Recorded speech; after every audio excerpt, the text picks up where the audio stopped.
Allez, donc tu te souviens pourquoi on regarde ça? Donc tu me dis que tu as des problèmes de mémoire, c'est ça? Oui. Morgane, elle avait déjà pris des rendez-vous avec toi pour l'IRM. Oui. Et tu n'as pas été? Est-ce que tu peux expliquer pourquoi tu n'as pas été? J'ai trop peur. T'avais peur de quoi? De ça.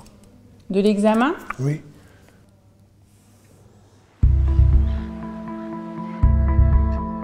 Ici, c'est une association qui accompagne des personnes présentant un trouble du développement intellectuel. C'est parfois compliqué pour elles d'appréhender vraiment comment va se passer un soin, quelles sont leurs problématiques de santé, c'est quoi leur diagnostic. Donc, un des objectifs principaux de l'association, c'est que les personnes en situation de handicap ne renoncent pas aux soins que les médecins leur prescrivent et dont elles ont besoin pour leur santé. Alors pour tout à chacun, aller à un rendez-vous médical, ça peut provoquer déjà du stress, de l'anxiété et ça peut être compliqué. Et quand on se met dans la peau d'une personne en situation de handicap, elle va rencontrer encore plus de freins, de barrières, qui va rendre l'accès à l'information aux soins encore plus compliqué. On utilise beaucoup les fiches en TBD, qui sont très intéressantes parce qu'elles sont en facile à lire et à comprendre. En plus, elles présentent des images très explicites qui permettent aux personnes non lectrices de s'approprier les différentes étapes d'un soin, d'un examen. Il suffit juste d'aller sur le site pour avoir accès à, je vais dire, une centaine de BD, si ce n'est plus. Enfin, ça ratisse vraiment énormément de sujets sur la santé, c'est très vaste. Donc c'est une table avec autour donc un grand rond comme ça.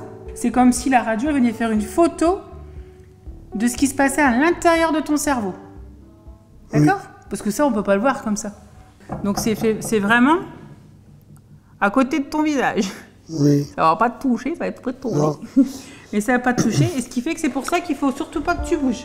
Maintenant, l'idée, c'est aussi que les personnels de santé, les établissements de santé s'en emparent, qu'on les voit dans les salles d'attente, qu'on les voit dans les centres de prévention, qu'on les voit dans les maisons des usagers. Oui, c'est un travail continu de rendre l'information accessible de manière universelle pour tous les handicaps. C'est un travail permanent. Oui. Ça fait du bruit. Oui. Donc c'est pour ça qu'ils proposent de mettre un casque sur la tête. C'est pour moins faire mal aux oreilles. Et si vraiment tu le demandes, tu peux quand même demander un peu de musique. Moi, j'aime bien Johnny Hallyday. Eh ben, tu peux demander à mettre du Johnny Hallyday. Ouais. Ouais. On peut faire ça. Tu peux essayer. Ouais. On a tous ce droit de recevoir l'information la plus simple, la plus compréhensible possible. C'est important de prendre soin de soi pour avoir après un projet de vie, un parcours de vie le mieux possible en fait. Voilà.